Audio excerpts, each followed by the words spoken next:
నమస్తే, welcome to our channel. Uttarandhra ప్రజల కలలను సాకారం చేస్తూ నిన్న భోగాపురం ఎయిర్పోర్ట్లో తొలి ట్రయల్ ఫ్లైట్ ల్యాండ్ అయిన విషయం అందరికీ తెలిసిందే. అసలు ఈ భోగాపురం ఎయిర్పోర్ట్ను నిర్మించింది ఎవరు? 2014-19 మధ్యలో చంద్రబాబు నాయుడు గారు అప్పుడే శంకుస్థాపన చేశారు, భూములన్నీ కూడా కేటాయించారు, సమీకరించారు అని వాళ్ళు చెప్తుండగా, నాడు అబ్జెక్ట్ చేసినటువంటి జగన్మోహన్ రెడ్డి తన బినామీ కోసమే ఈ ఎయిర్పోర్ట్ నిర్మిస్తున్నారు అని విమర్శలు చేసినటువంటి జగన్మోహన్ రెడ్డి ఇప్పుడు ట్వీట్ చేయడాన్ని ఏ విధంగా చూడాలి? నా హయాంలోనే శంకుస్థాపన చేశామని చెప్పడాన్ని ఏ విధంగా చూడాలి తెలుసుకునే ప్రయత్నం చేద్దాం. దీన్ని విశ్లేషించడానికి మనతో పాటుగా ఉన్నారు ఏపీ కమ్మ కార్పొరేషన్ డైరెక్టర్ అరిసిమెల్లి శ్రీనివాస్ గారు. నమస్తే సార్. నమస్కారం అండి. 2014-19 మధ్యలో టీడీపీ హయాంలో నాడు అశోక్ గజపతి రాజు గారే ఏవియేషన్ మినిస్టర్గా ఉన్నారు. అప్పుడు సాధ్యం కాలేదు. నా హయాంలో నేను శంకుస్థాపన చేసిన తర్వాతే 2026 లక్ష్యంగా పెట్టుకున్నాం. సో ఇప్పుడు ఈ ఉత్తరాంధ్ర ప్రజల కలలను సాకారం చేసింది మేమే అన్నట్టుగా జగన్మోహన్ రెడ్డి ట్వీట్ చేయడం, వైసీపీ నేతలందరూ కూడా ఈ భోగాపురం ఎయిర్పోర్ట్ గురించి చెప్పడం. సార్, మరి కూటమి ప్రభుత్వం వచ్చిన ఏడాదిన్నరలోనే మేము పూర్తి చేశామని వీళ్ళు చెప్తున్నారు. ఏది వాస్తవం అంటారు? ఇప్పుడు భోగాపురం ఎయిర్పోర్ట్ అని ఆ బ్లాక్ బోర్డ్ మీద తెల్ల సుత్త మొక్కించుకుని రాయమని చూద్దారు. అది పూర్తిగా అందంగా తడబాటు లేకుండా రాయగలిగితే అతను కట్టించాడు అన్నంత గొప్ప. బోర్డు మీద పేరే రాయలేనాడు నువ్వు తిన్నగానే ఏంటండి. ఇటువంటి విధ్వంసకారుడు, పోల్చడమే కానీ నిర్మించడం తెలియని వ్యక్తి నేను కట్టించాను, నేను చేసి సిగ్గుండాలి ఎవరికన్నా. అసలు సరే, నువ్వు ఏదైనా చేసిన మంచి పని ఉంటే చెప్పుకో, తప్పు లేదు. ఇప్పుడు తెలుగుదేశం వాళ్ళు కానీ లేదా చంద్రబాబు నాయుడు గారు కానీ మాలాంటి వాళ్ళు ఎవరైనా సరే, రాజశేఖర రెడ్డి గారు 2004 నుంచి 2009 అని చనిపోయే వరకు ముఖ్యమంత్రిగా ఉన్నప్పుడు ఆయన ఏమైనా మంచి కార్యక్రమం చేస్తే మంచిది చేశారని చెప్పుకున్నారు. ఆయన రూపాయి చేస్తే 100 చెప్తే కూడా సరే అని ఊరుకున్నాం. ఇప్పుడు కొంచెం చేసి ఇంత చేసామంటే సరేలే నువ్వు చేసేవులే అనుకున్నాం. వీళ్ళు మరీ అడ్డగోలుగా ఎలా తయారయ్యారంటే ఈ మధ్య చంద్రబాబు నాయుడు గారు హైటెక్ సిటీ లేకపోతే సైబరాబాద్ నిర్మాణం, ఈ కంపెనీలు పెట్టుబడులు తీసుకురావడం, హైటెక్ డెవలప్ చేయటం, ఇవన్నీ దాన్ని కూడా అబ్బాయి అదేం కాదు జనార్దన్ రెడ్డి గారు చేసాడు అని చెప్తున్నారు సిగ్గు లేకుండా. ఆయన శంకుస్థాపన చేసాడు. ఆయన చేసింది ఏంటి, అసలు ఈయన తీసుకొచ్చింది ఏంటి అనేటువంటి వ్యత్యాసం అస్సలు తెలియని అజ్ఞానులు వాళ్ళు. తద్దారుణం అంటే ఆయన మైత్రీవనం దగ్గర ఏదో ఒక ఆఫీస్కి ఓపెన్ చేసాడు. కరెక్ట్, ఈ హైటెక్ సిటీ పునాది ఆయన వేసాడంట. ఆ ట్విన్ టవర్స్ ఫైబర్ టవర్స్ కనపడుతూ ఉంటాయి కదా మనకి, అదొక ఐకాన్ బిల్డింగ్. అది దాన్ని ఆయన పునాది వేసి శంకుస్థాపన చేసాడంట. యాక్చువల్గా ఆయన ఒక ఆఫీస్ ఓపెన్ చేసాడు మైత్రీవనం దగ్గర. ఏంటంటే అది ఎప్పుడో చానాల క్రితం చంద్రబాబు నాయుడు గారు మొదలుపెట్టడానికి దానికి అసలు సంబంధం లేదు. చంద్రబాబు నాయుడు గారు దేశంలో అమలు అవుతున్న సంస్కరణలు, ఎవరైతే మన పివి నరసింహరావు గారు ప్రైమ్ మినిస్టర్గా ఉండగా దేశంలో సంస్కరణల అమలు మొదలైంది. మన్మోహన్ సింగ్ గారు ఆర్థిక మంత్రిగా ఉండగా దాన్ని అందిపుచ్చుకున్నాడు. ఆయన పెట్టుబడులు సాధిస్తే తద్వారా రాష్ట్రానికి ఆదాయం వస్తుంది, యువతకు ఉపాధి లభిస్తుంది, ఉద్యోగ అవకాశాలు మెరుగవుతాయి అన్న ఉద్దేశంతో ఆయన దాన్ని అందిపుచ్చుకుని ఆ కార్యక్రమం వైపు వెళ్ళాడు. ఆయన దానికి తగ్గట్టుగా మరి పెట్టుబడులు రండి వచ్చి పెట్టేయండి అంటే అక్కడ ఏమి లేకుండా ఉండదు కదా, దానికి మౌలిక వసతులు ఏర్పాటు చేశాడు. ఆ మౌలిక వసతుల కల్పనలో ఆయన ముందున్నాడు.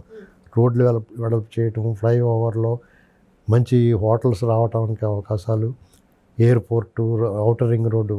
రాబోయే రోజుల్లో జనసామర్థ్యం పెరిగిపోద్ది, ఇలాంటి ఇబ్బందులు రాకుండా ఉండాలని ఆయన ప్లాన్ చేశాడు. ఆ ప్లాన్లో భాగంగానే ఔటర్ రింగ్ రోడ్డు, అలాగే శంషాబాద్ ఎయిర్పోర్ట్. ఇప్పుడు ఒక ఇంటర్నేషనల్గా హైదరాబాద్ నగరాన్ని ముందు పెట్టాలంటే పెట్టుబడులకి మంచి ఆవాస యోగ్యం అంటే ఇప్పుడు ప్రభుత్వాధినేతల ఇన్వెస్టర్స్ ఫ్రెండ్లీగా ఉంటేనే చాలదు, దానికి తగ్గ మౌలిక వసతులు కల్పించాలి. అందులో భాగంగా అనేక చర్యలు తీసుకున్నాడు. అది దాని ఫలితమే హైదరాబాద్లో ఒక రూపురేఖలు మారినాయి. అలాగే ఇవన్నీ వీళ్ళందరూ వచ్చారు, మెల్లమెల్లగా డెవలప్ అయిన తర్వాత వచ్చిన దాన్ని జడగొట్టలేదు అదృష్టం. అటు ఎవరిని అడిగినా హైదరాబాదు, సైబరాబాదు ఈ కార్యక్రమాల్లో చంద్రబాబు నాయుడు గారి పరిపాలన ఏం జరిగింది అనేటువంటి అందరికీ తెలిసిందే. చంద్రబాబు నాయుడు గారు నేనే కట్టించాను రింగ్ రోడ్ అని చెప్పలేదు, నేను తీసుకొచ్చానని చెప్పాడు. ప్లానింగ్ అయింది. మరి రాజశేఖర రెడ్డి గారు వచ్చిన తర్వాత పూర్తయింది అది డెఫినెట్గా. ఆయన ఏం చేశాడు, అష్టవంకర్లు తిప్పాడు. దాన్ని అష్టవంకర్లు తిప్పాడని విమర్శ వచ్చినాయి కదా. అంటే దాని అర్థం ఏంటి, ఆల్రెడీ దాన్ని ప్లానింగ్ చేశారు, దీన్ని అటు ఇటు తిప్పాడు అంటారు కదా, దాని అర్థం చేసు. అలాగే శంషాబాద్ ఎన్టీ రామారావు గారు డొమెస్టిక్ దానికన్నా పెట్టాలనుకున్నారు, రాజీవ్ గాంధీ ఇంటర్నేషనల్ ఎయిర్పోర్ట్ అని పెట్టారు. సర్లే, వాళ్ళు శంకుస్థాపన వాళ్ళే చేశారు, ఓపెనింగ్ వాళ్ళే చేశారు. కానీ దాన్ని భూసమీకరణ చేసింది, ఆ ప్లాన్ చేసింది, ఆ జిఎంఆర్ సంస్థకు అప్పగించింది చంద్రబాబు నాయుడు గారు. స్వయంగా ఆయనే చెప్పాడు. ఎవరో జిఎంఆర్ ఆయన గ్రంథి మల్లికార్జునరావు గారు. ఇది ఒకవేళ ఇది ఒక చరిత్ర అండి. చిన్నపిల్లలకి మీకు తెలియకపోవచ్చు, మీకు 25 ఏళ్ళు ఉంటే ఇదంతా జరిగి ఓ 30 ఏళ్ళు అవుతుంది. అప్పుడు జరిగింది మీకు తెలియకపోవచ్చు. మీకు తెలిసింది ఆ రాజశేఖర రెడ్డి, జగన్మోహన్ కనిపించి ఉండొచ్చు హైదరాబాద్కి సంబంధించి పరిపాలనలో. కానీ అంతకుముందు ఆ చరిత్రను చింపేయలేం కదా. అనేక మంది ఇవాళకి మాట్లాడుకున్నారు. నిన్న కాక మొన్న హైదరాబాద్ ఎందుకు స్పందించింది చంద్రబాబు నాయుడు గారు కష్టం వస్తే? ఆయన శ్రమ, ఆయన కృషి, ఆయన పట్టుదల, ఆయన విజను రాష్ట్రంలో అభివృద్ధికి తోడ్పడింది కాబట్టే జనం అందరూ స్పందించారు ఆయనకి. తెలియని వాళ్ళు తెలుసుకున్నారు కొత్తగానే. ఈ భోగాపురం విషయానికి వస్తే వైజాగ్ ఉండే ఇక్కడ ఎందుకు? వైజాగ్ ఎయిర్పోర్టు ఆ డిఫెన్స్ వాళ్ళది అది యాక్చువల్గా. వాళ్ళ నేవీ వాళ్ళతో ఎప్పుడు సమస్య వస్తూ ఉంటుంది. దాంతోపాటు ఒక ఇంటర్నేషనల్ ఎయిర్పోర్ట్ కావాలి అని అక్కడ 5,000 ఎకరాలు సేకరిస్తే అన్ని ఎకరాలు ఎందుకు మీకు? ఇలాంటి మాట్లాడాడు. ఎర్రబస్సు తిరిగే చోటకి ఎయిర్ బస్సు ఎలా వస్తుంది? ఇలాంటి మాటలు మాట్లాడాడు. పైగా భూములు వెనక లాగేసుకుంటాం, రైతులకు ఇచ్చేస్తాం, మీరు వ్యవసాయం చేసుకుందరు కానీ వాళ్ళమే కేసులు పెడతాం, తొక్కిన ఆరు లాగేస్తాం అని చెప్పాడు. అప్పుడే శంకుస్థాపన అయింది, భూ సమీకరణ అయింది. ఆయన పనులు మొదలెట్టే టైంకి ప్రభుత్వం మారింది. ప్రభుత్వం మారితే సంవత్సరం పాటు ఆ జిఎంఆర్ సంస్థ వాళ్ళు ఎవరి దగ్గర కూడా రానివ్వలేదు ఈయన. తర్వాత ఏదో డీల్ మాట్లాడుకుని ఉంటారు, ఏదో అయ్యి ఉంటుంది. ఏంటండి 23 చివరికి వచ్చేటప్పుడు ఒక శంకుస్థాపన చేశాడు ఎలక్షన్కి 6 నెలల ముందనగా. ఆ 6 నెలలు ఏం పని పూర్తి అవుద్ది? ఏంటండి కూటమి ప్రభుత్వం వచ్చిన తర్వాత అప్పుడు అశోక్ గజపతిరాజు గారు ఏవియేషన్ మినిస్టర్గా ఉన్నారు. దానివల్ల ఆ పని భూ సమీకరణ భోగాపురం ఎయిర్పోర్ట్ రావడానికి అన్నీ సులువైంది. ఇప్పుడు మళ్ళీ ఏవియేషన్ మినిస్టర్ రామ్మోహన్ రెడ్డి గారు ఉన్నాడు కాబట్టి పనులు వేగవంతమైనవి. ఆల్రెడీ ట్రయల్ విమానం దిగింది నిన్న.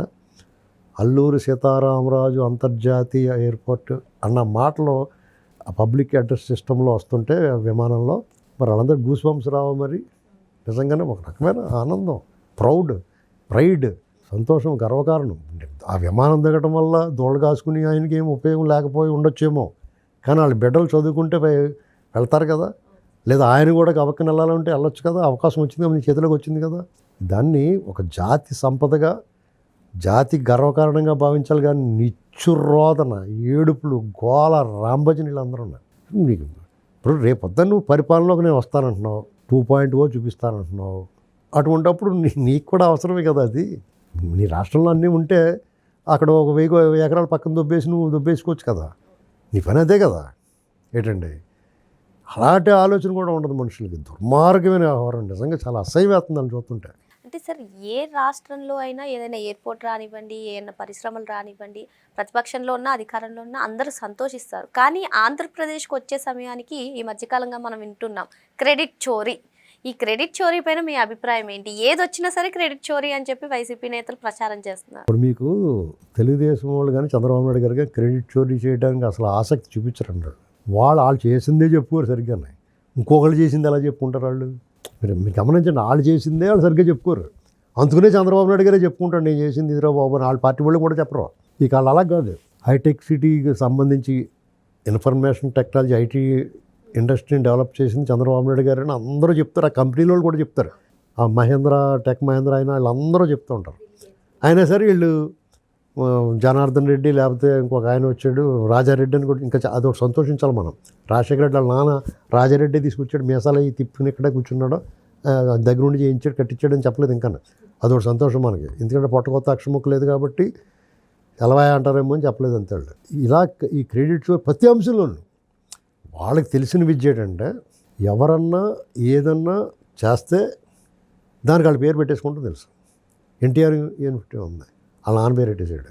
తాడిగడప వైఎస్ఆర్ మున్సిపాలిటీ అక్కడ ఏం సంబంధం అంటే వైఎస్ఆర్కి అక్కడ తాడిగడప అక్కడ ఎవరు పెట్టచ్చు కదా. ఒక జిల్లా పేరు పెట్టున్నారు కదా నీకు. లేదా ఇంకోటి ఏదన్నా అందరికీ సంబంధించింది ఏదైనా ఉంటే పెట్టుకోవచ్చు కదా జిల్లా వాళ్ళకి. ఇలాంటివి అనమాట వాళ్ళు చేసే పనులన్నీ. ఊరికి ఒక 3-4 విగ్రహాలు దిష్టి బొమ్మల్లో పెట్టేశారు రాష్ట్రం అంతా. ఇక అడిగి వాళ్ళు లేడు ఎవడున్నాయి. సుప్రీంకోర్టు గైడ్ లైన్స్ కూడా పాటించకుండా ఏముందో పెట్టేస్తారు, ఇంక తీయటంగా ఉండదు, ఇంక మాట్లాడటం ఉండదు. ఏదైనా అంటే మనోభావాలు దెబ్బతినేస్తాయి. ఇలాంటి శాతం అవి మాత్రం చేస్తారండి బాగా. వీళ్ళతో వచ్చిన గోల్ అదే. ఈ క్రెడిట్ చోరీ విషయంలో తెలుగుదేశం కూడా అసలు దొబ్బరండి. వాళ్ళు కట్టించిన దాన్నే వాళ్ళు రంగులు వేసుకుంటే కూడా ఇవాళకి మొన్నటిదాకా కొన్ని కుల ధృవీకరణ పత్రాల మీద అతను ఫోటో ఉంటే కూడా మాట్లాడలేదు. ఇది లబోదీపమని సోషల్ మీడియా వాళ్ళు గోల్ చేస్తే అప్పుడు మారుతున్నారు చాలా విషయాల్లో. కాబట్టి పోలవరం ఇప్పుడు అతను ఏమంటాడంటే వాళ్ళు మళ్ళీ అధికారంలోకి వచ్చే అవకాశం అలాగే లేదు, కనుచూపు మేరలో కనపట్టలేదు. కానీ ఆ గ్యాంగ్ అలాగే ఉంటుంది వాళ్ళకి, వాళ్ళ గ్యాంగ్ వాళ్ళ బ్యాచ్ అంతా అలాగ ఉంటారు కదా. పోలవరం పూర్తి అయిపోయింది అనుకోండి, దానికి ఏమంటారు అంటే వాళ్ళు, పోలవరం మా వాడు రివర్స్ టెండరింగ్ చేసి నవయుగ వాళ్ళని తప్పించి ఇప్పుడున్న మెగా వాళ్ళకి ఇచ్చాడు కాబట్టి మెగా వాళ్ళు బేగ్ కట్టారు, మా వాళ్ళే కట్టారు అంటాడు. అప్పటికే వాళ్ళు 70% కట్టేసింది, కానీ ఇంకా వాళ్ళ లెక్కలో తీసేస్తారు. ఈ 5 ఏళ్ళు వేస్ట్ అయిపోయింది ఇతని వాళ్ళని ఆ మాట చెప్పరు. డయాఫ్రామ్ వాళ్ళు కొట్టుకుపోయింది, 5 ఏళ్ళు వేస్ట్ అయిపోయింది, దూల తీరిపోయి 10,000 కోట్లు పెరిగిపోయింది రేటు, అంచనాలు మించిపోయింది అనేటువంటి దాన్ని మాట్లాడరు. ఓ మాట వేస్తారు, దాన్ని అవును అవును అవును అవును అనేసి వాళ్ళు ఉంటారు కొంతమంది బయట కొంచెం ఇన్ఫ్లుయెన్సర్స్, ఇదే మొదలెడతారు. అమరావతి మేము 3 రాజధానులను భయపెట్టాం కూడా గబగబా కట్టాడు, లేకపోతే కట్టబోదుడు అంటారు. మేము 3 రాజధానులను జడిపించాం ఉత్తినే, అందుకనే దాన్ని కేంద్రం నుంచి దానికి ఇది తీసుకొచ్చాడు అమరావతి రాజధాని అని ఇలా రివర్స్ చేస్తారు వాళ్ళు, సిగ్గులేదు వాళ్ళకి. అంటే సార్ ఇప్పుడు మీరు చెప్పినట్టుగా ఒక్కరిని మొదలుకొని ఒకరి తర్వాత ఒకరు ప్రెస్ మీట్లు పెడుతూనే ఇలా చెప్తూనే ఉంటారు. అసలు ప్రజల్ని ఏ విధంగా వీళ్ళు భావిస్తున్నారు అంటే వాళ్ళు అబ్జర్వ్ చేస్తూనే ఉంటారు కదా, అయినా కూడా ఒకే అబద్ధాన్ని అలా చెప్పడాన్ని ఏ విధంగా చూడాలంటే? చులకన బాగుండే ప్రజలంటే, ఎందుకంటే కారణం, దానికి మొట్టమొదటి కారణం ఏంటంటే అతను వాళ్ళ నాన్న అధికారంలో ఉండగా కొల్లగొట్టేశాడు రాష్ట్రాన్ని. వాళ్ళ నాన్న అధికారాన్ని అడ్డం పెట్టి వాళ్ళ నాన్న సహకారంతో, ఆయన సహకారం లేదంటారు కానీ ఆయన సహకారం కూడా ఉంది. ఆయన చనిపోతే ఆయన జైల్లో పోదుడు, వాళ్ళ అబ్బాయి చెప్పాడు అది. ఇలాంటి పరిస్థితుల్లో అతన్ని గెలిపించారంటే మరి ఇప్పుడు నువ్వేం చేసినా, నువ్వు దొంగోడిపోయినా కానీ నన్ను గెలిపిస్తే మరి లోకం అయిపోరా ప్రజలు, అదొకటి. ఈ 5 ఏళ్ళు అధికారం ఇచ్చిన తర్వాత 5 ఏళ్ళు ఆ ప్రతిపక్షంలో ఉన్నప్పుడు అతని శాస్త్రలో కోర్టుకు హాజరవ్వకపోవడం, పిచ్చి పిచ్చి మాటలు మాట్లాడటం చూసిన తర్వాత కూడా అతనికి అధికారం ఇచ్చారు మళ్ళీ 19 నుంచి. ఇంత దారుణంగా కనీసం పక్కన తుఫాను వస్తే తొంగి చూడలేదు విజయనగరంలో ఉండి. ఏదో డెవలప్మెంట్ యాక్టివిటీ భోగాపురం ఎయిర్పోర్ట్ గురించి దీన్ని ఆపేస్తాను ఇలాంటివన్నీ మాటలు మాట్లాడాడు.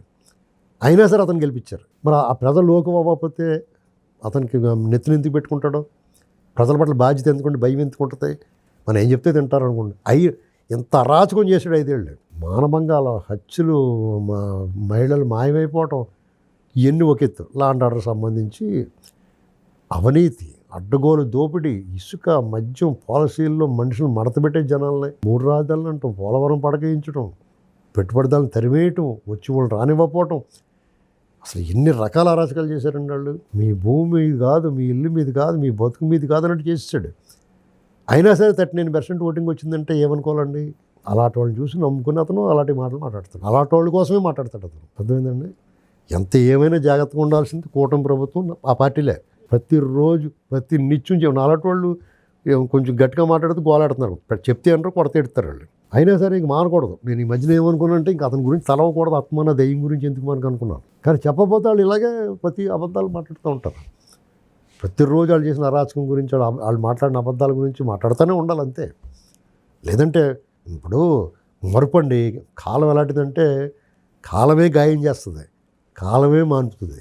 గాయం మానిపోద్ది, జనం మర్చిపోతారు. నొప్పి ఉన్నప్పుడే వాళ్ళమ్మ అంటారు, తర్వాత వాళ్ళు పట్టించుకోరు. కానీ ఎప్పటికప్పుడు ఆ గాయాన్ని కెలుగుతూనే ఉండాలి, చూపిస్తూనే ఉండాలి. ఆ గాయం తాలూకు బాధనే వాళ్ళు చెప్తూనే ఉండాలి. మరో అంశంతో మళ్ళీ కలుద్దాం. Thank you sir.